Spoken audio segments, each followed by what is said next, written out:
and then okay, so so once actually okay, you have that okay, the particular material master CM system be available okay here for us okay, that okay, the maintain the product, and as well as okay, if you want to use a particular okay, the material okay for the EWM purpose, we have to maintain the warehouse view also. So and then okay, this is our business partner. So this is our material, and then okay, this is warehouse data. Make sure that okay, you just create the warehouse view for the particular material. Now what exactly okay we have to do is that okay, from the EWM side okay, now let's talk about okay, the basic settings of the EWM. Okay, so if I just okay, look at okay, the basic setting of the EWM. Okay, so first of all okay, what all the things okay we need to do it actually. First thing is that okay, define the warehouse numbers, and then okay, like okay, defining all the logical systems, and then okay, that okay, the defining the business systems, and then okay, we maintain that okay, the plant storage location combination okay, plant storage location okay, combination okay, to availability group also. So these are okay, some of the basic settings okay, which we made it so that okay, when the document actually okay comes back EWM okay, it just okay goes and okay stores it okay inside that okay, the EWM. And I think somebody was actually having a confusion that okay, how actually okay this particular availability group is maintained. So I sent an email okay, to Shravanti okay, about how this particular stock data is managed in EWM. Hello? Yeah. Okay, so you can hear right now properly? No, my name already, the Punit Kotu, that is my user ID. Okay. So, okay, I think I just forwarded this email to Shravanti so that okay, you can, she will forward to all of you. The link need to the install on that one. I didn't get. What link actually? Okay, clear to send me. Not this one. For server access one. Server access actually okay, it can be sent by Shravanti actually. I think because I think you will get separate user IDs. That's what I'm expecting. Hello, Punit, I will help you for that. Actually, Srini, I have given the access, but he don't know how to do that. I will help him today after the class. Okay, actually the server sent by you, Shravanti, it's actually very slow. So for today, I'm using the old server only. Maybe today I'll just compile everything and then okay, I'll check even the new server. Okay, the settings, what is the problem also. Okay. Okay, so now if you remember actually last week okay, we had a in-depth discussion of okay, this okay, the how this availability group okay, it is mapped to the ERP stock type okay, which in turn okay, like okay, the relation between okay, the ERP okay, and between the EWM. So if you look at actually this particular diagram, this explains you that okay, the much more detailed way and a much simpler way. So you can see that okay, the availability group okay, 001, if you look at here actually, this availability group nothing but okay, we map it okay to the warehouse okay, particular storage areas only, or okay, the particular storage type. So availability group setting okay, we'll put it in the storage type setting. So if my stock is in a particular storage type, that is linked to the particular availability group and a stock type. So this particular availability group in turn okay, it mapped it to the stock type of ERP, and also in turn it mapped it to the storage location also. So that way actually you can always okay, have okay, the reference between okay, the ERP stock okay, to the EWM stock. Is it clear now, this diagram? If you have this diagram in your picture okay, you can always okay, use it okay, to configure any of those things. Okay. Srini. Yeah. This is Abhishek.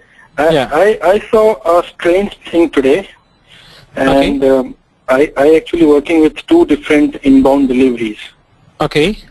So what happened? One of the inbound deliveries I created from the vendor PO. And other inbound delivery I created from the 311 move. Okay. So what happened for the 311 inbound delivery? I was in the EWM. It picked up I think F1. Okay. Stock type. Yeah. For which for which I actually maintain the setting in that ERP map location in EWM availability group. Okay. But the other inbound delivery for the 101 movement, which is for the vendor PO, Yeah. the inbound delivery in EWM, it picked up F2. Yeah. And system was saying like, you know, you have some missing configuration for my warehouse, plant, and that availability group. Yeah. So is it normal that two different inbound deliveries from two different movement types in ECC will look for the same material, for the same plant and storage location, no, will look no. at two different stock types? No, I'll tell you the first question. Okay, is the document type okay? So this is like okay. We'll start from the very mathematical way. Is the document type is the same thing for both the delivery types? Document type for okay for the vendor PO, the document the delivery would be EL. Exactly. And for the other one, it is DIG. Yeah. So that's what. Okay. So for every okay, that's what. When you map that particular delivery document type, okay, to the particular EWM document type, okay. And so the GR bin or the particular goods movement bin, okay, or the initial okay, the goods movement bin, that may be pointing to the availability group F2. Okay. So the GR zone storage type or For whatever that particular 10. type. Yeah. Exactly. Okay. So that's what, okay, I'll just show you that settings actually, okay, how do we map, okay, these particular goods movement bin and then, okay, how do we link those things also? So, so for different inbound delivery movements, Yes. do I have to have different bins? You can configure it. No, you can, that actually, not the bins, I mean storage types. yeah, exactly. That's what you can have, okay, the starting point, okay, suppose like, okay, for if it is a rush shot, okay, I want to, you got it right, okay, so everything is linked, okay, from the document type now. Actually, what I'm doing, I'm using the same document type in EWM for both EL as well as DIG. Yeah, they that are is mapped agreed. to INB. No, that is INB, okay, but, okay, can you just check that, okay, what is the first process type it is taking it? Is the process type is the same thing? Because the process type is the one, is it like 1010 only? Right. Okay, then if it is a 1010, what is the goods movement bin? Is the goods movement bin is the same for both of it? Yes, it picks the same GR zone, yes, that's correct. Okay, then if it picks the same GR zone, then ideally it has to pick, okay, F1 only. Okay, so I think I just wanted to let you know, so I will again go and check tomorrow, and, or maybe after the class we can continue the discussion. I don't want to hold up the whole class. Sure. Yeah. So that's what. Okay, if you look at actually this particular picture, right? Okay, this actually, okay, that okay, the driving of the document type, okay, from where it is coming it, okay, and from which storage location it is pointing, then okay, it determines a particular availability group, okay, which actually is nothing but okay, the property of the storage type in EWM. Okay. So this okay diagram I sent to Shravanti, or okay, if you can just send me the or okay, tomorrow I can ask her, okay, to make a distribution list or something, okay, so that I can just okay directly distribute to everybody. Now, okay, so we actually let us finish, okay, the basic configuration, okay, in the EWM side, okay. So we define the warehouse number in EWM, and we define the logical system, and we define the business systems, and okay, in the interfaces, okay, if you look at okay the interfaces on the ERP integration. So the delivery processing, sorry, the goods movement, okay. So we map that particular storage location, okay, from ERP system, okay, to EWM. So you can see that, okay, this is okay mapped it to okay, the EHYD warehouse, and then okay we mapped it okay to the two availability groups, and then okay, this entitled to dispose is nothing but okay my business partner of my plant as a vendor only. So when I create my vendor in ECC, and if I distribute it to the EWM, so it command okay create it as a business partner. So that is a business partner, okay, which we assign it okay here also. Shane, I have a question here. When we create a vendor, the plant as a vendor, we create the vendor for a particular purchase, or we just create the vendor just for the name? No, you need to create a vendor, and then okay for that vendor you need to assign it as a plant only. So the plant itself is going to act as a vendor. Okay, so but do we have to maintain the purchase of data and stuff like that? Yes. Yeah, exactly. Okay. So if you go to like okay, I'll show you here. So if you go to the XK02, or okay, like you take any of the vendor in the additional data. Okay, in the extras, okay, you might be knowing this thing. Okay, in the extras, okay, I think once you go inside, okay. Yes, sir. Once you go inside, you will see. Okay, yeah. I think Yeah. all of us Okay, know. so then, okay, you just need to assign that particular, okay, the plant, okay, so that, okay, it can act as a, and the same thing, you can use it as a entitled to dispose also. Now, Okay. once actually, okay, you create a plant and then shipping point, it will even create a supply chain unit also automatically. So the only thing that you have to do here is that, okay, once you create a supply chain unit, okay, so don't forget to maintain the supply chain unit hierarchy also. Okay. Otherwise, okay, your warehouse, okay, will not work properly. Okay. Yeah, so I'll tell you that, okay, the transaction, okay, the supply chain, okay, the hierarchy, this is a transaction. So I don't remember, okay, always this long transactions, okay. So just remember that, okay, anything, okay, for the supply chain, okay, unit, okay, if you want to handle it, it starts with, okay, the SCMB, supply chain unit, okay, hierarchy maintain.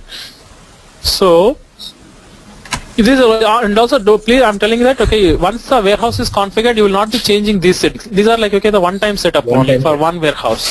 Okay. So our supply chain, okay, I'll show you that, okay, our supply chain unit, okay, which we created it, okay, for the H20 warehouse, okay. So you can see that, okay, the one supply chain unit actually got created for the Hyderabad plant, and okay, one supply chain unit actually got created for our shipping point also. Okay. So Srini, Sundar here. I just joined. Classmate for a long time, or I missed a lot, or what? no, nothing actually. We just, okay, started it only. Okay. Yeah. Okay. So, Yeah, so this particular, Srini, yeah. so in this process, if we make a mistake, do we need to delete everything, or how will we really handle that kind of situation? No, come again. For example, if you make a mistake after going through a certain process, like the creating warehouses, storage units, etc., Okay. and if you make any mistake, or if we thought that the configuration list is not correct, Okay. in that case, how will we need to? Yeah, first actually, so that's what, okay, suppose actually, okay, whether it's this particular thing is going to affect your stock situation, okay, then I think, okay, what I can say is that, okay, just make them, okay, they suppose like, okay, let's assume that, okay, because these things, okay, unless you configure these things, okay, none of the documents itself will be executed in EWM. Okay. Suppose if this is the case, even actually, but let us take this some example that, okay, you did some wrong in the bin creation, and then, okay, you loaded already the data with stock with the particular bin, and then you want to delete, means first actually you have to make that, okay, you have to delete the stock, or, okay, download the stock into an Excel sheet and then delete them, and then, okay, there is an initial stock upload transaction available in EWM. Right. So that actually you can execute it so that, okay, it will upload the stock again into the EWM. And then, okay, what we can do is that we can sync the stock with the EWM to the ERP also. Okay. Stock configuration check also. Okay. So there is some backup work is required, essentially. Yeah, exactly. Yeah, for the cleanup work you have to do it. Yeah. So, Srini, yeah. yes, this is Raju. I have one question. Yeah. In one warehouse, you have the more than one vendors. Sorry? In one warehouse, you can have the more than one vendor. Sure. Vendor in the sense, actually, I could not get your question that, okay, the vendor means, is it like, okay, the inbound PO? Yeah, that means, okay, I can have it because... No, vendor means, you mean to say vendor is the owner of the plant, no? No. No. Because that's what, okay, you can have, okay, because, okay, when you assign it to the warehouse, okay, at max, okay, you can assign it, okay, that's what I'll show to take you through that, okay, the config again. So once you maintain that, okay, let me finish this thing, okay, I'll just okay, take you through that thing, okay. So you can see that, okay, under the Hyderabad plant supply chain unit, okay, we have the Hyderabad, okay, the particular, okay, the shipping point as, okay, the receiving office, and as well as, okay, the shipping office also. So this is, okay, that, okay, how to maintain, okay, that particular supply chain unit hierarchy.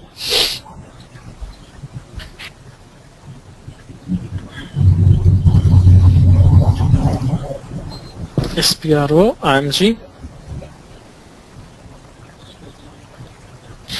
Now, master data. So once we define the warehouse number, so assuming then now that okay that our supply chain unit is available also, and even okay we maintained okay the particular supply chain unit hierarchy also, then what we had to do is that okay we had to assign that particular warehouse numbers.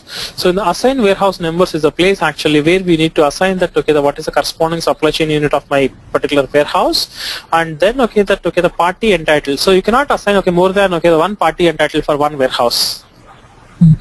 Question here. The supply Yeah. chain unit here is a plant you're assigning or the shipping point? No, it's a plant supply chain unit only. Okay. Is it necessary to assign only plant and not the shipping point? It depends on the way actually how you maintain the hierarchy. Okay. Okay, so the because top level one we have to maintain it. So that's what. Okay, you can just maintain the shipping point, and then under that thing, okay, you can move to the plant, but that's not the right way, right? But it works actually. Yeah. Because I'm seeing in one of the implemented systems, they are using the shipping point as the supply chain unit in the warehouse. Yeah, Right, see, but basically really that's what I'm telling. Yeah, this supply chain unit actually contains okay only that okay the longitude and the latitude and the physical, the spatial characteristics of the location only. Okay. Okay. Okay, so Okay. yeah, so that's the only reason only. Okay. Yeah, okay. exactly. So we can use. Okay. So- all right. Yeah, and then okay, so what actually okay after that okay if you remember actually okay. Then okay once we define okay the basic settings and everything okay, then in the EWM side okay we defined okay in the last class okay that okay we defined okay the various number ranges okay, and then okay you remember that in EWM that whenever if you define any number ranges okay these are like okay the specific to the particular warehouse only. Okay, so we defined okay the various number ranges for that okay the warehouse task and as well as for the warehouse orders also, and then we define the number ranges for the wave, and for the warehouse order we define the number range for the consolidation group also for the VAS, the labor task, and in physical inventory documents also. Suppose like okay, so for each warehouse okay you just okay make sure that okay you define that okay the right intervals also. So we just defined okay the particular from this range to this range. Next okay once you define okay that okay the number ranges okay most of the times okay these okay these are okay the available okay that once the number ranges are defined okay, next thing is that okay you have to define okay the storage types. Okay, so I was telling you that okay from the beginning of the class that okay in EWM okay first of all remember that okay every location is a bin. That means okay whether if you want to door also, if you want to define a door also it's a bin only. If you want to define a work center also okay it's a bin only. Is this concept is clear now? Sure. In EWM okay so make sure that like okay the every spatial characteristics okay in my warehouse is a bin only. So that means okay now tomorrow if you want to define a door actually, so what all the things you have to define it now, tell me. Suppose okay if my customizing okay if I got a requirement that okay I want to define a new door in my warehouse, so what all things you have to do it okay I have to define a particular storage type, I had to define a section, and then okay I had to define a bin also, and then I had to define a door, and then I need to link the door to the bin. Is it clear now?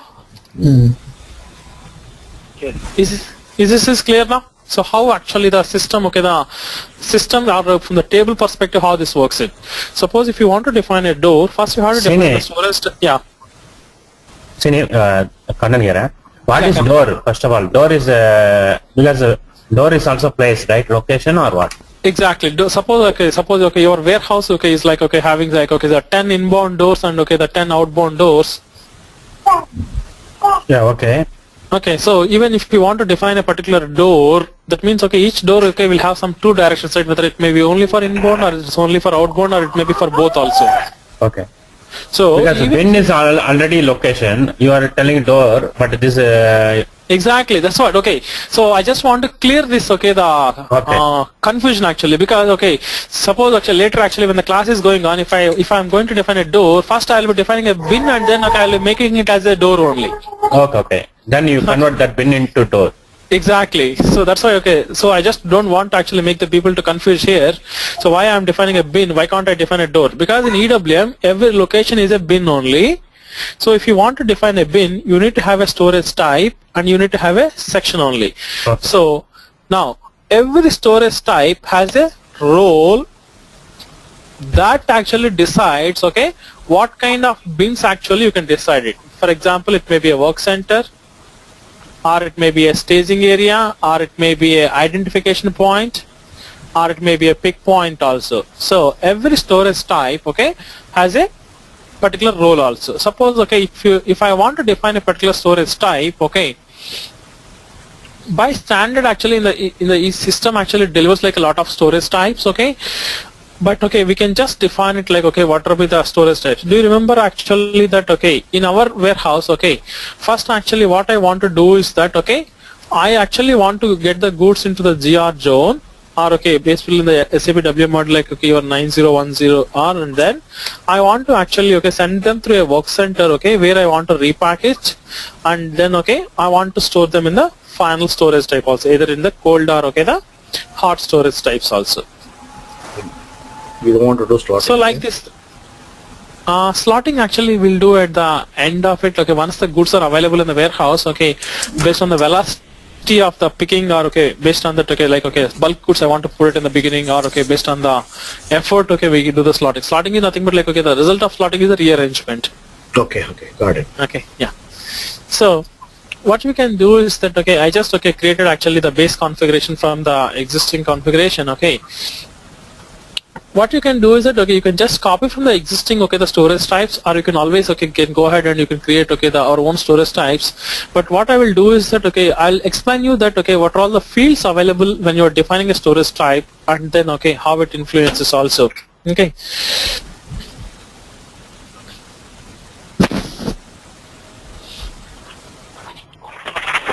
So I'm just, okay, creating, okay, sorry.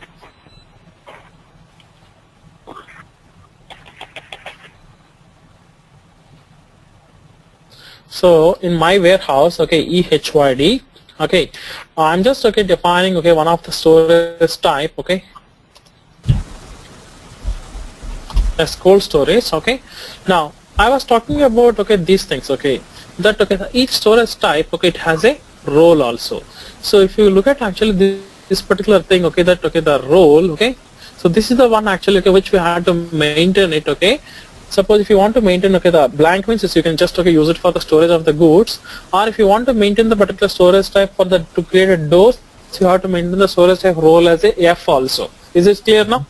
Okay, yeah. Or if you want to use a particular storage type, okay, for the ad management, okay, you have to make sure that, okay, you use the storage type role of G also. And sometimes, okay, if your particular storage type is maintained using the conveyor belts, that means, okay, like, okay, all that, like, okay, if you want to send a telegram and then you want to receive a telegram confirmation, so you make sure that, okay, if it is like, okay, this thing, if it is maintained by ASRS, then you have to maintain the storage type role as a H also. And if you want to create a work center where actually I want to pack my goods, so make sure that, okay, your storage type role is like, okay, the I. Okay, or if it is a production supply area, I want to make sure that, okay, the role as, okay, the K also. So this is actually, okay, that, okay, our cold storage, the final storage. So I'm just, okay, defining the storage type role as a blank, okay, and then, okay, that, okay, the level of availability quantity, okay, whether you want to put these things at the storage bin level, or okay, you want to put it like, okay, at the highest level of, okay, the handling unit also. That means, okay, when actually it stores the line, like, okay, the quantity tables, okay, it stores like, okay, for each handling unit it makes one entry in the tables. I think you can just note down these two tables also. In EWM, these are the two tables, okay, which are very important, okay. One is that, okay, the SCWM quan, which actually, okay, the stores about, okay, the stores the data for the quantity attributes for each stock, and also, okay, that, okay, the available quantity also. Aqua. Okay, so this actually, okay, these are the two tables, okay, which, like, okay, the periodically, okay, they get updated and they may cause, okay, so many performance issues also to you.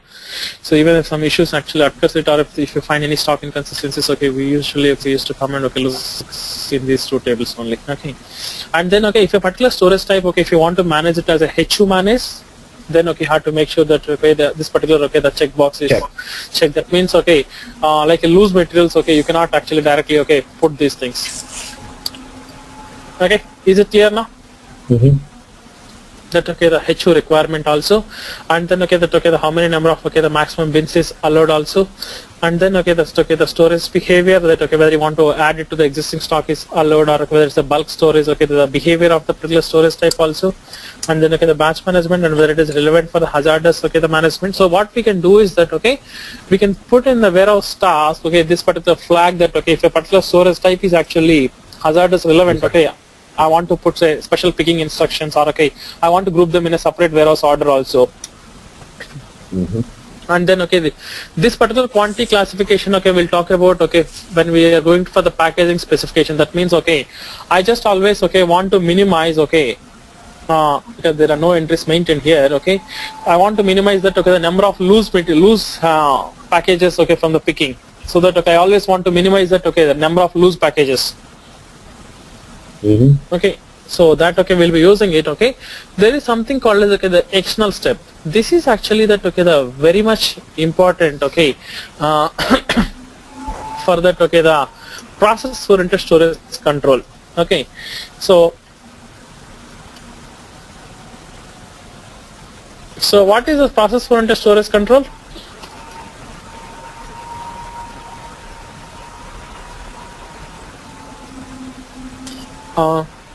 Do anybody remember actually we discussed this thing in the EWM overview?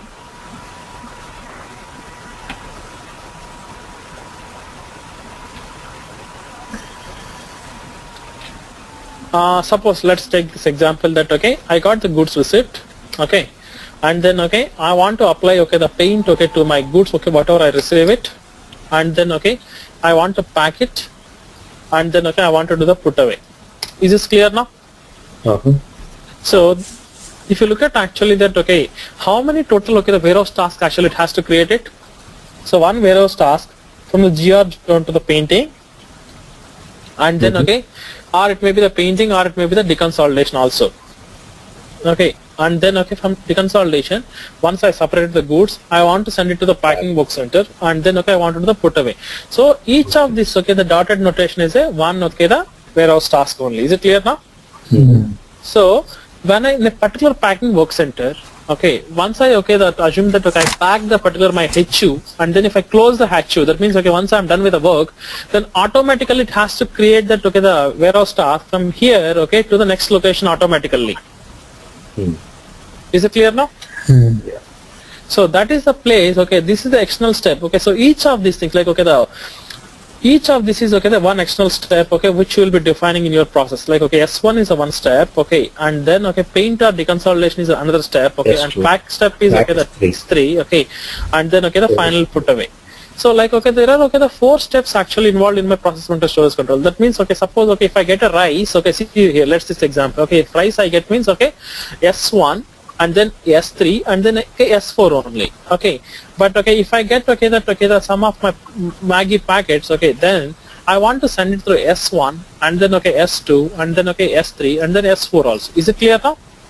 And then okay, each of these steps okay, it may be going through different number of okay, the work centers also, or different work centers. So that is that okay, the external step okay, which you have to assign it okay, for a particular storage type. If it is relevant okay, you can see it like counting or unloading, deconsolidation, pick, pack, or you can define it okay, what are the steps we like it also. We'll see that okay, in the process oriented storage control concept. Okay, suppose like unconsolidate okay, unload, deconsol and then put away also, or pick and then pack and then okay, load also. So now this particular storage control process is triggered for a material. It is maintained for a material. No, it's not maintained for a material, but okay, what you can do is that okay, that's what for a particular material okay, what we can do is that okay, we can maintain a process type indicator. Oh, okay, got it. Okay. This Okay, process type indicator actually determines the process type. From there actually we can drive the process. Okay. Okay. Is it clear now? Suppose let's take this thing. Tomorrow okay, I got okay, some pickle also. So pickle also want to go through the same process, S1, S2, S3, S4.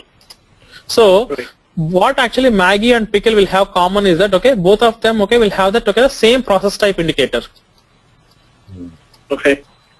Is this clear now? And where we can do that setting? Okay, I'll just, okay. Mobile master. Okay, okay. It's okay. Yeah. So anyway, I'll just show you quickly, but okay, we have not actually entered inside, okay. But okay, you can just remember it so that you will not get confused later, okay. What are all the things, okay, we'll be doing it, okay, in the product, okay, in the warehouse product. So, in the warehouse data, we have something called a process type determination indicator. Can you see this field? Yes. Okay, so you can maintain that particular process type indicator. Based on this thing, actually, you can determine, okay, the various process types in the warehouse also. Okay, so now I just, okay, define this thing, and then, okay, you can just maintain these things, and then, okay, if you want to, okay, make sure that, okay, the confirmation of the putaway, you have to do this thing also, then you have to put this thing, and once the final putaway is completed, then you can check this particular thing. And what kind of putaway rule actually, okay, you can just define whatever the type of putaway rules actually you want to define it, like addition to the existing group, or okay, only the same consolidation group, Next or empty only to bin. the next empty bin, okay, like this kind of, okay, the putaway rules you can configure it, and as well as, okay, that, okay, the stock removal also you can put it also, and then whether split is allowed or not also. Okay, so split during the putaway is allowed or not also. And most of the times, okay, we'll not be using these things. And there is this is actually that, okay, the warehouse task, okay, the generic. This is actually that, okay, the very important, or okay, the most interesting thing is that, okay, I don't need to actually, okay, specify that, okay, the bin when I create a warehouse task, okay, but it's like, okay, the generic bin only, it will just propose it, and then later you can go and, okay, override it whenever if you want it also. Okay. Okay.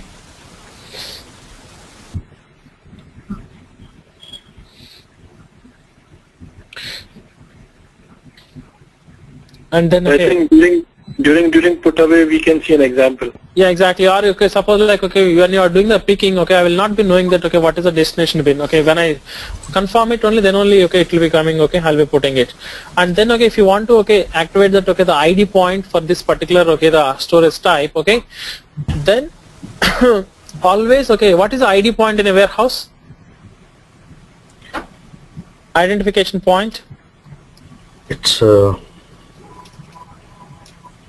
storage type where we can put labels, or we can separate the handling unit. Exactly.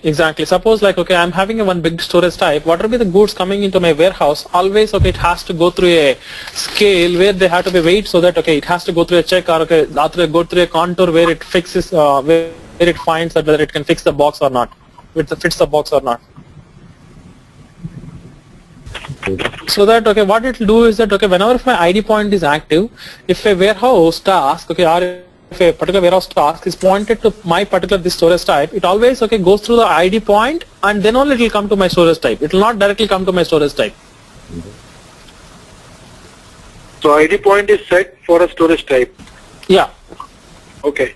So before coming to this storage type, it will come to the ID point, and then it will come to Exactly. So what we'll do is that, okay, we'll link, okay, the, now my question is that, okay, how do you define ID point now? There must be a role for another storage type as ID point. Exactly. So what you have to do is that, okay, even if you want to define an ID point, okay, so that itself is a storage type, okay, and that storage type, that bin location is of a type of, okay, the identification point. Is it clear now? So that actually you have to remember. Okay, suppose if I want to define this ID point, okay, where I can define the ID point, those things, okay, and then, okay, whether you want to do the capacity check or not, okay. Okay, so usually, okay, for this demo purpose, okay, I'm just putting it, okay, that, okay, that no check, okay. Srini, Yeah. if we need to define a custom putaway rule rather than the standard ones, so where can we do that? No, we can define actually whatever we like it actually. I'll just show you actually. And then, okay, even actually when you create a warehouse task, okay, we have a very nice body available, okay. We can just put it like, okay, whether the particular task is allowed or not, okay, we can do a lot of coding there actually. Okay, so once you define a particular storage type, okay, that just Is it done here itself, or the custom putaway rule can be defined here itself, or not here actually. There is actually other node actually where we can define the putaway rules also. But okay, if you want to have actually our own logic, that okay, suppose let's take this example that okay, when there are let's take this example that okay, you have that okay, the some of the goods which are going to get expired soon, and then okay, you don't want to mix the new goods with the old ones actually. Suppose based on like okay, you have some custom table like okay, if it contains 10 days of remaining expiry date, you want to put them. If it contains like less than 10 days, you don't want to mix with that particular goods. Right. Okay, so these kind of things are actually not supported by the standard system. So what we can need to do is we just need to write a small code so that okay, we can just put whatever the rule actually we want it also. Srini, okay? Yeah. Can you please increase the font a little bit? Yeah, I can do that thing also. It's a little smaller too. Yeah. So if I remember correctly, Yeah. In SAP EWM, when you define the master data for a storage type, when you define storage type, I think there are user exit indicators in the definition of storage type, right? Yeah, Putaway and packing. Putaway and Yes, right. removal. Correct. Yeah. So right. I don't see anything here which can actually call a user exit or something. Yeah, Or- here actually we don't have it. Okay, here we put it in the warehouse task creation only. Okay. Okay, but okay, that actually if that is available here, okay, that should be good, but it's not available to my knowledge. But okay, even if it is there, I can just check on that thing also. And same thing, okay, whether if it's a pick point is active also, we just okay need to check this particular thing. And okay, if you want to actually whether enable okay the negative stock, okay, negative stock is allowed Only or if you not. check that, then it will allow negative stock. Exactly. Okay. Otherwise, okay, it will not allow.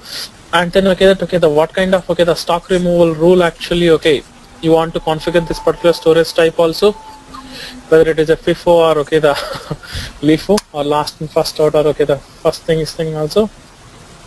Okay. I mean, we can put sled also, right? Sorry. Sled. Yeah, we can actually, okay, that's what, okay, we can define it, whatever the rules actually we want it. I'll show you that, okay, in the GR side, okay, we have, okay, the n number of rules we can put it. Or the same thing in the GI side also, we can put various number of rules also. And then, okay, we have the, because, okay, there are, Srini, yeah, all this information we need to discuss with the warehouse people and decide, right? exactly. So what actually SAP EWM is available is that, okay, for most of the common scenarios, okay, it provided the template storage types already available in the 0001 warehouse. Okay. So see, that's the advantage with SAP is that, okay, for like a generic kind of thing, like most common use kind of storage types are already provided by the standard. So even, okay, what you need to do is that you just copy them and then use it for your own naming convention only. Okay. So that, okay, you don't need to bother about, okay, what all the flags need to be set, okay, what are all those things. So that, okay, you can use it like as a ready-made kind of solution. Okay. So it's also the SAP is selling the product as something called the RDS or something, the rapid deployment, okay, where they put everything in one small thing like ready to go to the market. Okay. You know what? They ask $9,000 to implement rapid deployment solution. RDS. Yeah. Okay. So. Okay, so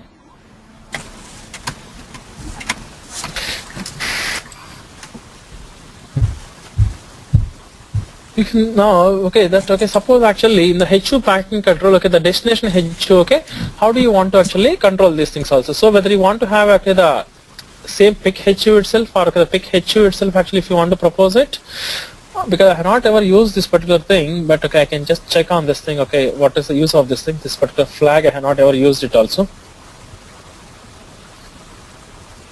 And the most important for us is that, okay, the availability group also. So because okay, the code actually I'm going to use it as okay, the final storage type, okay, I'm going to make this availability group as okay, the 002, and then I don't want to do the goods issue posting directly, okay, and if you want to actually okay, the maintain that okay, if you want to include okay, the replenishment also, that means okay, this replenishment, okay, the settings actually will make it like okay, we'll make the settings in the material master for the particular storage type link also. In the storage type view, okay, we'll be maintaining it in the material master. So, okay, so storage bin level or okay, the storage type level, okay, you want to make the setting. Usually it is at that, okay, the bin level, and then okay, the tolerance also have not used it. So, okay, during the production, especially for the creating a warehouse task with the minimum quantity, okay, causes that, okay. Nobody uses it. Yeah. Creating a warehouse task. Because I cannot use this flag, okay, but I can check actually in the help that okay, what is the use of this flag, because okay, sometimes okay, even I did okay some 3 to 4 projects, but I cannot use some of the fields actually here. Okay, so we just defined okay the storage type.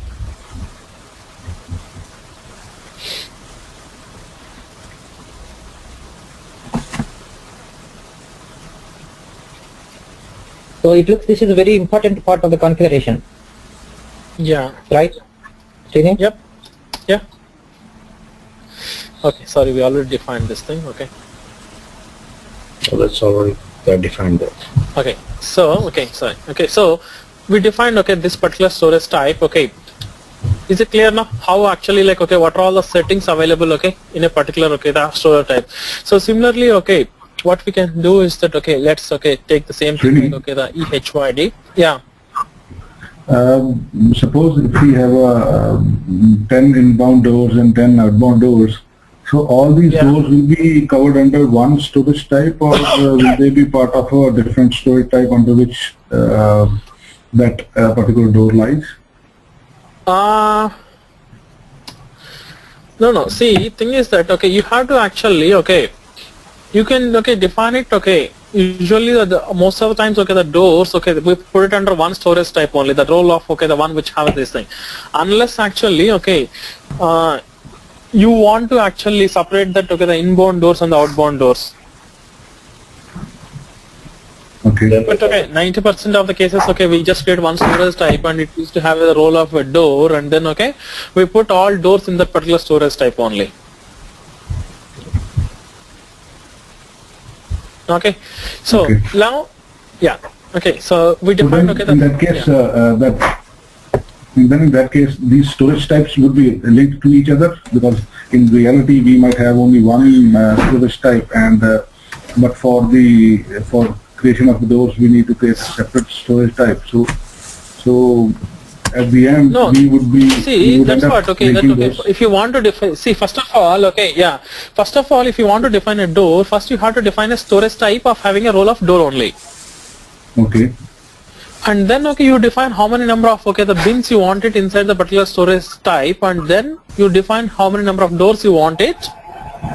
Okay. And then we need to link the doors to the bins. Okay. What is your doubt exactly now? Can we put it into the words? Okay. My doubt is that see, if we have a cold storage, so cold storage is one storage type, right? Yeah. Exactly.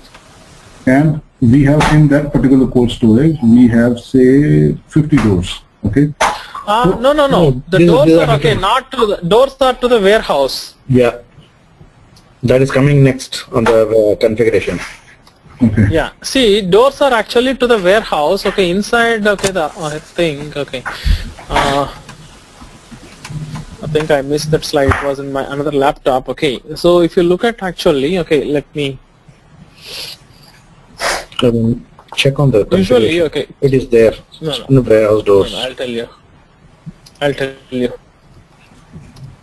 Sorry. I'll tell you, okay, I'll just write a small diagram so that, okay, you will not have, okay, the much confusion.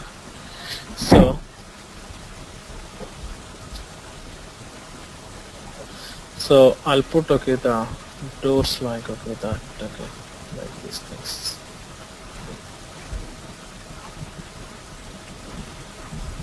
So assuming that, okay, these are the doors, was inbound, okay. And then okay, I have okay the cold here, and okay the hot here, and I'm having that two sections in the cold, and okay some 3 sections in the hot, and also okay I'm having a packing work center here, okay, and also okay, assuming that okay I'm having okay these are the things. Okay, now is it clear now? Okay, so this is actually the see this okay is like okay the warehouse, and then okay we have a storage types, okay, and then okay these are the doors, like okay the inbound doors, and okay also you have a outbound doors, and you have some work centers here. Is this clear now? What is a door means now? Right. Okay, so the doors are actually okay, which like okay I can say that okay they are at the warehouse starting points, or okay the warehouse end points, or okay they may be like okay just before the ad. Because okay you will be putting a truck here, and then okay you need to assign the truck to the door here. Okay, and one door is always one bin. Yeah, one door is a one bin. Okay. Okay, and then after the door, okay, what you usually will have is that okay you will be having okay the staging areas. Okay, so when just you unload the goods, okay, you will be putting them in the staging areas, and from staging areas, then it will go to goods here. Okay. And on the side will be assembly area. Okay. Yeah, exactly. Is it clear now? Right. So in that case, we would have two storage types. I mean, 3 storage types. One for cold, one for hot, and the others for the doors. Exactly. Now you got the concept. That's what I'm telling, right? Okay, if you want to define a door, okay, you have to define a storage type of a roll of the door. Okay, so that's what I'll show you that. Okay, that particular okay the what actually we are going to define the role also. So EHYD. Okay, so this is our warehouse. Okay, I just want to find okay pallet pack. Can you see here now that okay the 9030.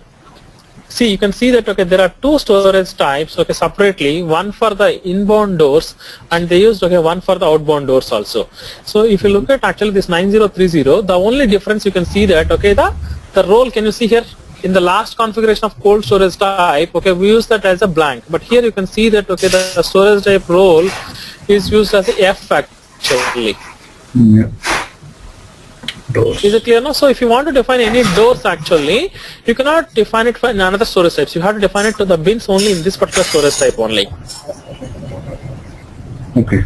Okay. So we just defined okay that okay the one cold, and as well as okay the one hot zone also, and also we just defined okay this is actually that okay you can see that okay the GR area, and for the GR area you can see that okay the role is okay as a staging area group also, so that okay I can define okay the staging areas okay in my particular okay the storage type also. Okay, now once you define all your storage type, okay, next thing is that okay you have to define okay the storage sections. Okay, so we just saw these things, right? Okay, so one storage type, okay, I just want to define okay the multiple okay the sections also. So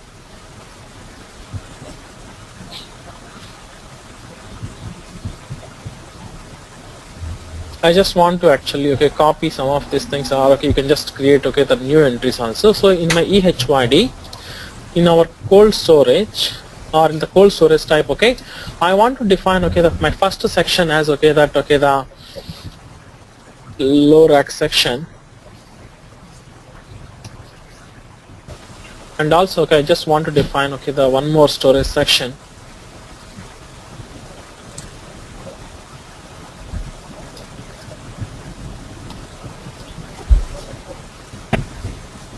Can we define the sections based on their velocity? Sorry? Can we define the sections based on their velocity? If it is a fast moving, it would be near the door. If it is slow moving, it is away from the door.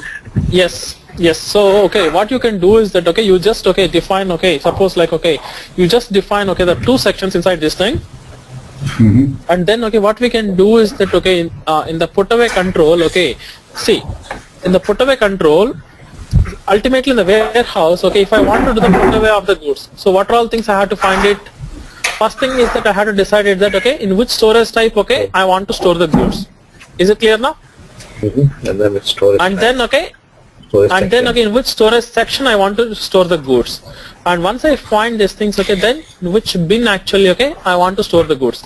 If you don't like any of these things, then okay, user exit. It's as simple as such, this thing. Okay, so in the Putaway rule, okay, so if you know that, okay, if you have that, okay, the high velocity goods, okay, so how actually you'll be knowing that, okay, the velocity of the goods, that, okay, you will be having, okay, that particular, okay, put that as a particular process type indicator, or okay, the Putaway control indicator, you can just maintain the Putaway control indicator in the material master. Is it clear now? Suppose let's take this example that, okay, I got like, okay, the summer wear and as well as, okay, the winter wear also. Yeah. So all the materials of, okay, the summer wear, okay, are having, okay, the Putaway control indicator, okay, from, okay, the assuming that, okay, the March to June, I'll put the Putaway control indicator as, okay, the H1, so that, okay, it automatically goes to that, okay, the nearest bin only. Or in the winter, okay, I'll just change them into the reverse, so that, okay, these things I can control it in the material master. So based on the material master settings, my Putaway control indicator, if it changes, my Putaway control indicator actually drives these set strategies.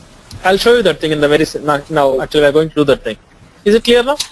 Yeah. So this is like, okay, that, okay, the so kind of, okay, the that thing we have to change it manually each time, depending on the. Exactly. Now that's actually exactly. Now you asked the perfect question. So actually, see, like changing the manual means, okay, my warehouse contains, okay, the 25,000 materials. How do I know that, okay, what indicators to put it, right? Yeah, right. So that is why actually, okay, we have this concept called as, okay, the slotting, which actually, okay, finds that, okay, slotting means what it is? Find the right storage concept for my material. That is actually, okay, that actually determines what kind of Putaway control indicator it has to determine. Then it is our decision whether you want to use that thing or you want to ignore those results also. And these settings are in Material Master. Exactly. So that's what the slotting, okay, the ultimate results actually goes to the Material Master. Is it clear now? So the logical questions, okay, at the end actually, like this way, it answers everything in the warehouse. Yeah. Okay, that's nice question you asked us, okay. Okay, so is it clear now? So we just, okay, created, okay, two sections, okay, inside, okay, our whole storage type. Similarly, okay, if you just want it, okay, for other storage type also, okay. Even I'm just defining, okay, the two storage instructions, okay, in the heart also.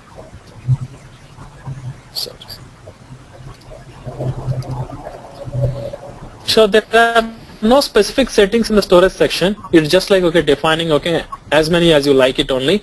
So only in the storage type only, okay, we have a lot of, okay, the fields that you have to remember, or okay, at least, okay, we have to refer them, that what all the fields we are using it. Okay, next thing is that, okay, you can just define, okay, the storage type groups also. So if you want it, actually you can just define it, or okay, you can just, okay, ignore it also. So we just, okay, using like, okay, that what kind of, okay, the rules you just want it, or you can just define it, okay, as many as you like it also. And each storage type rule actually, so it's like, okay, combining, okay, multiple sections or storage type. If you want to assign the same kind of rule, you can just define it here. And then you can see that once you define the storage types, you can just link them to the storage type groups also if you want it actually. Okay. Next thing, okay, once you define the storage type and sections, okay, you just need to define, okay, the particular, okay, the bins also. So before you are defining the bin, you have to define that, okay, the what type of bins actually you have it, or okay, what are all the access methodologies that you have for a particular bin also. Okay, so I just want to, let's assume that, okay, I want to define a bin size of, okay, the cold bins, okay.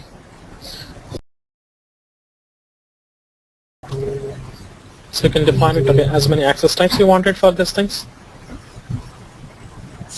And whenever if you want to define any of the bins, okay, you have to define, okay, the structures also. So define the storage bin identifier for the storage bin structure, okay. So in my, okay, you can see that, okay, that aisle, and then, okay, the stack, and then, okay, the level also, and then, okay, I have that, okay, the bin, and as well as, okay, the depth of the bin also. So this is, okay, the common, okay, the standard, okay, the delivery settings, okay, for the any warehouse, or I can say that 90% of the warehouses you will have a AIL and then okay the stack and then okay the level. Okay, so this is the way actually. Okay, the main thing, okay, the advantage of this thing is that okay you can generate the bins okay automatically. I'll show you that okay how to generate okay the particular bin also. Now once I define that okay this thing, okay, then I need to define okay the bin structure also. Now can you see here now that okay the how actually okay we are going to define that okay the bins also. So in my okay the EHYD I can define okay the n number of sequences. So for each storage type, okay, in each storage type and each storage section okay I can define okay the template. So what is this template does? Can you see here now? You can see that okay the template okay the CCCC and then NN and then C and then NN. So this C means actually okay they are the particular numbers only, and then okay the wherever you can see that NN okay you can find them as okay the incremental or okay the changing ones, like okay like a counter actually. Suppose like okay let's take this example that okay I just okay want to have my bins like 101010 to 1010 hyphen okay 99. So I will define them like okay that okay the CCCC okay and then okay as okay that particular thing okay, and then okay I can specify that okay the starting value as a 10 and then okay and then okay the particular incremental counters okay which I can just define it also. And for each of the structure okay you have to just maintain okay the particular start value. You can see that okay the start value 00010 0101 to 00010 till okay the, so that it can create okay the maximum of okay how many bins it can create it here from 0010 01 012 0010 10 10. So you can see that okay the AIL is changing like okay 10 times and then stack is actually changing 10 times. So how many bins I can define it in this thing? 100 around. 100. So 10 for on the AIL and then okay 10 on the stack. So or if you want to have a level also, so that okay you can just define it and even the bin and even the sub depth also. So like various templates are provided by SAP, or okay you can just define it okay what will be the storage things okay which you like it also. So now what I want to define is that okay let me define okay the our okay the thing for the cold storage type. Okay, so sorry copy as okay. Now in my storage type of okay the cold in the section this thing, and okay I just want to create a bins of okay the type of okay the cold bin types. We just defined okay the cold bin type. Okay, now what I want to define is that okay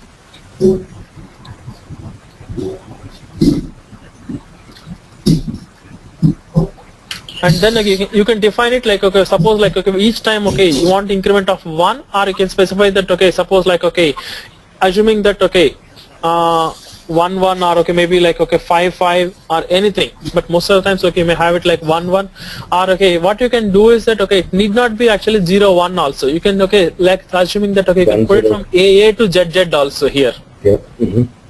Okay, so you can define it like a alpha numeric also, or in the worst case what we can do is that okay you can put in all the bins in one Excel sheet. Okay, most of the times okay the companies okay may have that okay they want to use that existing bins already, they may be using it, right?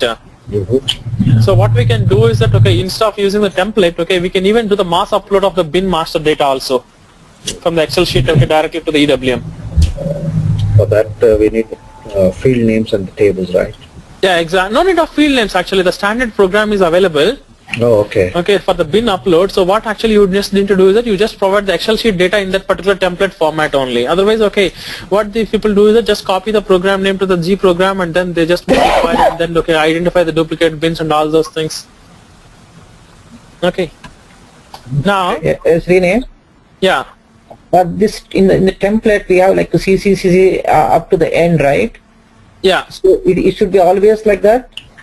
Yeah. Yeah. Okay, see, you can see that, okay, no, it's not like I can say that always up to like this thing, okay.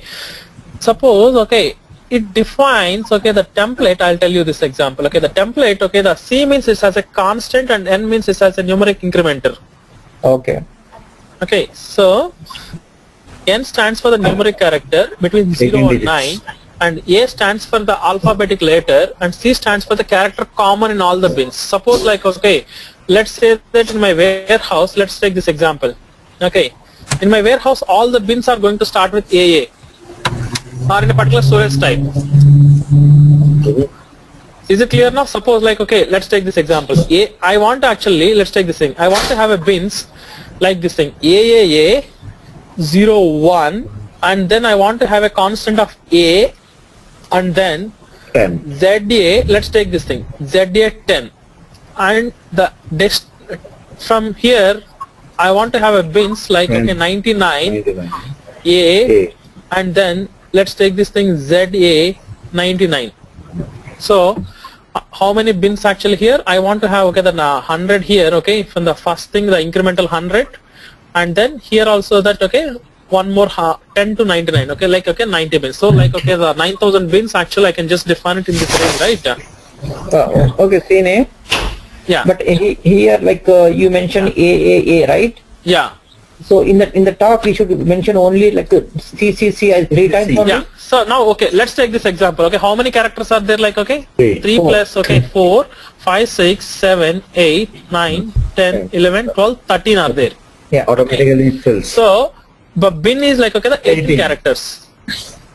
Okay, so even though you are seeing it as a AAA here, okay, it is like, okay, that, okay, the 5 spaces plus, okay, this thing. Is it clear now? Yeah. Right. Is it clear now? 5 spaces plus the remaining 13, which actually makes my 18 characters. Okay, okay. Okay, so even the space is a constant now. See, what are all the options we have to make it like, okay, one is a C, another is, okay, the character, another is a numeric, wherever actually you are incrementing it. Okay. So you have to make it like, okay, the 5 spaces, okay. Okay. Okay. Exactly, and then, okay, wherever actually, okay, I just want to actually, okay, put them, okay, the characteristics, okay, A, and then also, okay, that, okay, the C, if you want to actually have a hyphen, or, okay, that, okay, the starting value, and then, okay, I want to increment, okay, and then C, and then, okay, I just want to have, okay, the CC. Alphabets, right? Okay, so CC, NN. yeah, CC, and then, okay, the NN. So now in the starting value I had to specify all spaces here. If you look at, actually, can you see here now? Yeah. These 18 characters, even you can see that, okay, there is a space here. Can you observe this thing? Right. Okay, and even you can observe this, okay, the starting value is also, okay, mentioned like this thing only. Yeah. Okay, it's a template only, nothing else actually. Actually, if you can just refer this thing, okay, you can see that, okay, can you see here now? 1, 2, 3, 4, 5, and then NN. So 1, 2, 3, 4, 5. Can you see here now? I'm just, okay, moving my cursor. 1, 2, 3, 4, 5, and then NN. So NN is nothing but, okay, ale. So 1, 2, 3, 4. You can see that, okay. So these are the constants now. 1, 2, 3, 4, 5 are done. AA. So this is going to be my variable from 0 to. Yeah. Which is like, okay, the equal to my NN. And then after the 0 to, I have a C. The C means constant. What is the constant? Hyphen is my constant, which is common for all the bins. And then NN, I want to increment it. So NN, so it's 0, 1. Again, okay, 1C, which is a constant. And then again 1 NN. Okay, can you see here now? And then if you want to specify any alphabets also, alphabetical increments, then you can specify the AA. Is it clear now? Yeah. Okay, so it's basically a template only which you can define it. So the advantage is that, okay, instead of you typing all the bins, okay, if you have a template, okay, you can generate the bins only. Okay, now once you define the bin structure, okay, So if you we want have a to generate standard program to load the pins. yeah, I'll show you. Yeah. One question, do we always have to have the hyphens in the locations, or can we define? No, it's not actually mandatory. See, that's what you can just define, okay, the like cold one, or okay, the bin, like, okay, the I can say that, okay, B cold one, or okay, I can just define, okay, the B. You can define any kind of format. Even actually I can define even the normal names also. I'll show you actually. Okay, can you please go back to that format then? Yeah. Okay, so yeah. Here, Please tell me. Yeah. here, if you look at the structure, right? In the structure, we don't have the hyphens there. Where? In the structure column, right? It is defined without the hyphens. No. See, you're not. There is a space. No. See, you just missed my point. Instead of hyphen, I can have an ampersand also. I have no issues. No, he's talking about the structure. No, Template. structure. You want to say the structure? Yes. No, template. No. This structure is for the incremental values only. Oh, okay. You got my point, right? See, wherever the odometer the changes, right? See, 0, 1. Okay, so on these two things I am changing it. On AIL and stack only, these are the incremental values. Okay. Once 10 are received, okay, just increment this value. Okay. So the constant values, the portion that's not changing. No, you this define. see, old hyphen, it will not change. This hyphen, it will not change. You can see that only 0, 1, 0, 1. These are the only things. So AA and SS. Okay. Suppose let's take Instead of hyphen, you can use any character. Yeah, see, that's what. Let's take this thing. Okay. Now, if you have 1,000 AILs, so how do you define it now? Now, I want to actually see here. I want to have the bins like 001 to 01 to cold. Okay, suppose like 001 to 999. Okay. 2 hyphens. Okay, 99. Now tell me, how do we define these things? See, Okay, I want to have see, now I have like 1,000 aisles actually. Yeah. But in each aisle actually I have only something like 1 to 99, like 99 bins only I have it now. Okay. So I got it. It's C, like 6 C's and then. See, please remember that the template is always for 18 characters. So how many spaces you have it, and then you may have that the code, everything is like everything is represented as CCC. But in the template structure, after all the spaces, see, you can see that all the spaces, you will have the triple A here. Yes. Is it clear now? And in the start value, you will be mentioning it as cold 001. In the end value, you will be maintaining it as cold 999. You can see that. Is it clear now? Yes, Rene. Yeah. So, which essentially means in the structure, whatever values are changing, we will define those in the structure column? Exactly. That's as simple as such. Yeah. Okay. Yeah, it is clear, but it's a bit confusing though. Yeah, I mean, one would First time actually it will be confusing. Yeah. So first time, that's what. Remember the template is like 18 characters. You can see that the spaces, and then even the what I'm telling is that even the space is a constant. Right. Okay, so that's what. If you remember, the space itself is a constant. This 18, it will be matching to this 18, and then you will be putting only the constants only. Constant the variables. Yeah, variables are whatever it is. Yeah. So now let's see that if you want to create a storage bin here manually, suppose in EHYD, I can just put you can see that I can define it whatever the way I like it in a particular storage type. And then a particular storage section, I can just define it. The EHYD. Sorry. The whole storage type. In the 001. 000. Yeah. And then if you want to actually manage the thing, and then this is like the defining the maximum weight and all those things are yeah.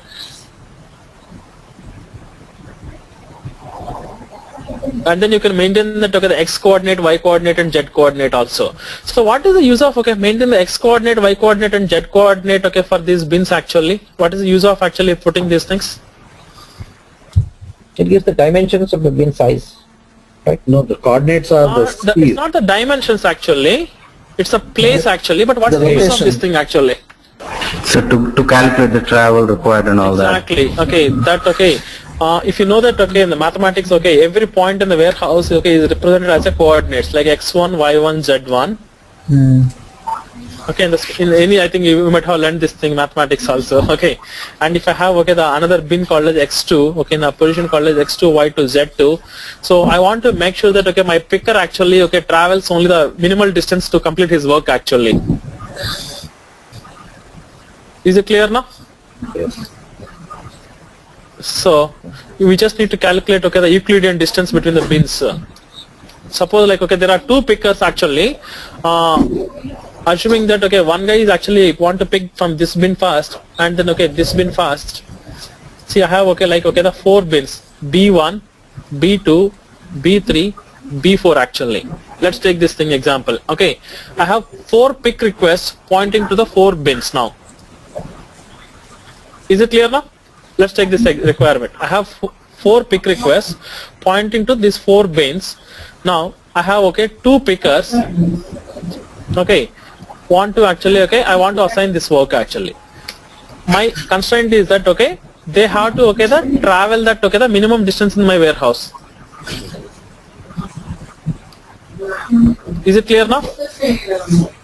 So if I assign actually the B1 and then the B3, the distance may be only 3, and then the B1 to B4, the distance actually that may be 4, and then the B1 to actually the B2, the distance may be the 5,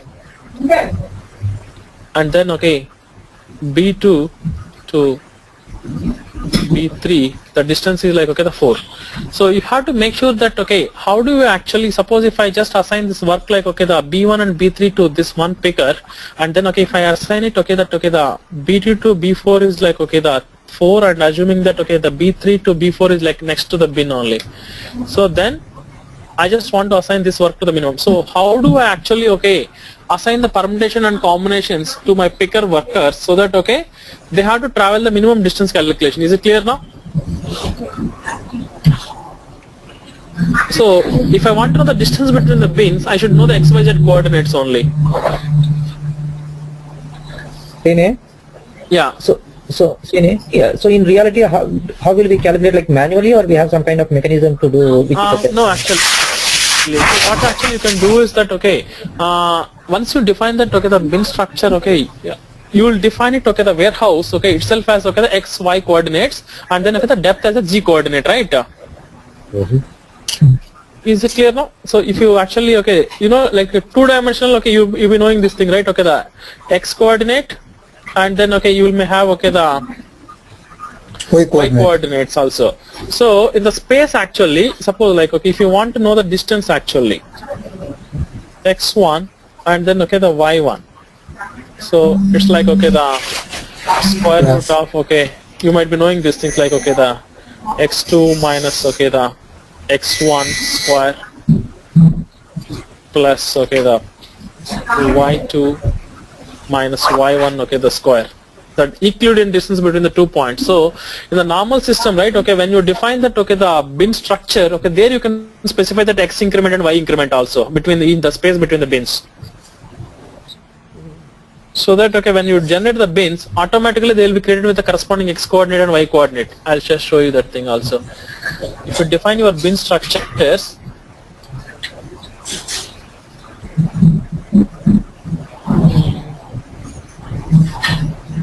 can you see here now? You can specify that the x coordinate, y coordinate, z coordinate, and then what is the x increment and what is the y increment and what is the z increment also.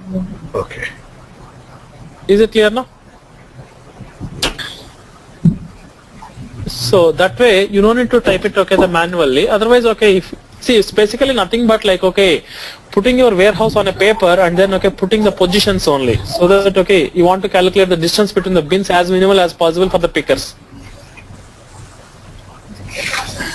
Okay, so once you define the bins, next thing what you can define is that we just went and defined that the bin the manually also. Otherwise what we can do is that you can actually generate the storage bins also. So what we can, let's do automatic. Yeah, exactly. Now I'm just going to my cold storage type. I just want to generate the mass bins actually. From 100 bins I want to generate it. So you can just simply go here and then you can create the bins also. I'll show you actually. Can you see here now? If you create these many particular bins, and you can see that they're all created with that corresponding 100 bins coordinates also. Okay, so instead of typing manually like 100 times, system actually generate with my particular template, and then I can just simply create all the bins in one go. So you can see that the 100 storage bins actually got created also in my cold storage type. Is there a transaction code for deleting the storage bins? You can do the mass deletion also. No.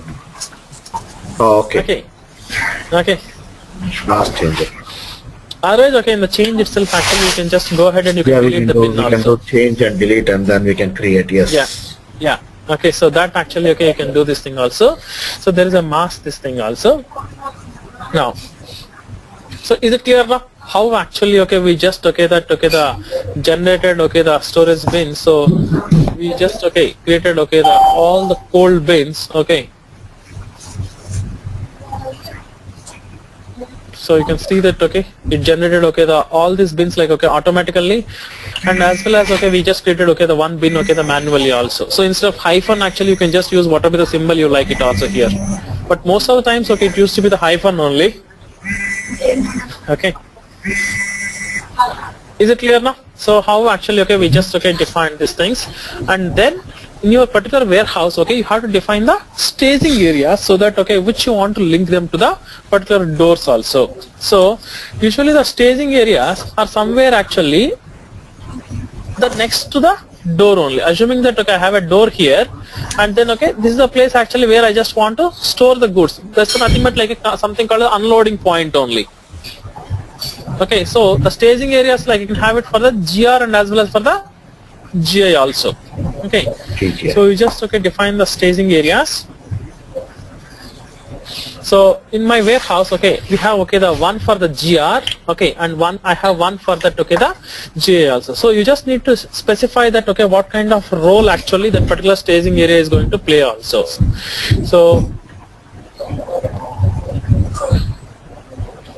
So you can just define a particular storage type as a staging area role. But if you want to define again one more question, if you want to create a staging area, what you have to do, make sure that you have defined a storage type, and that storage type should have a role of the staging area role. Then only you can define a staging area. Is it clear now?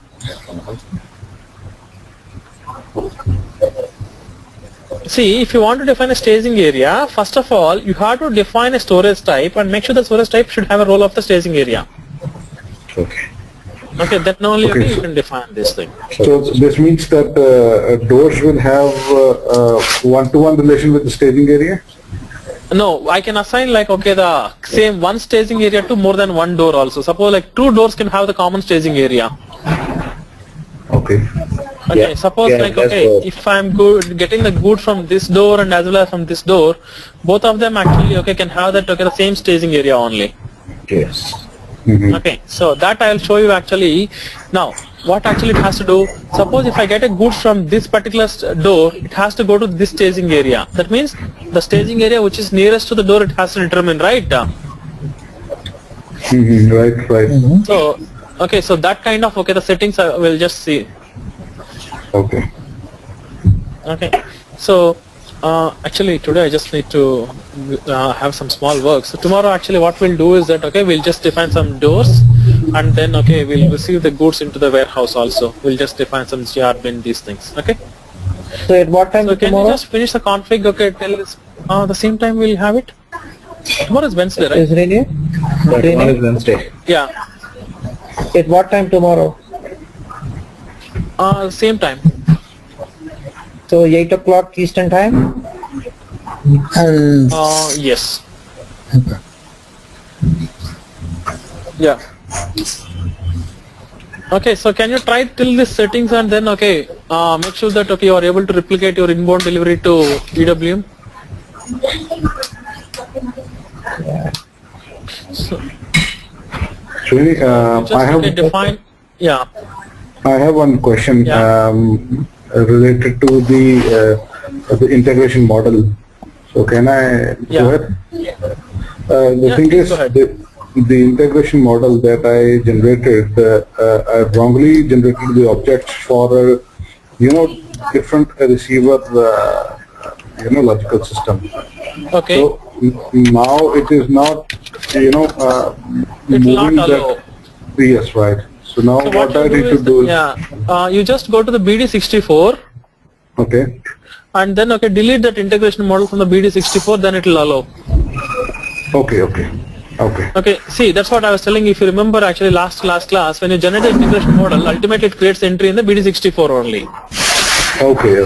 So you just simply go to the BD64, the integration model, and just delete it straight away. Okay. And then it will allow you to create one more model again. Okay. Okay? Thanks. Yeah, no issues. Actually today I just had to go some outside, so I just putting this thing at 8:30. So tomorrow we can have it like half an hour more extra. Okay? Okay. Thanks everybody. Yeah. Thanks. Thanks, sir.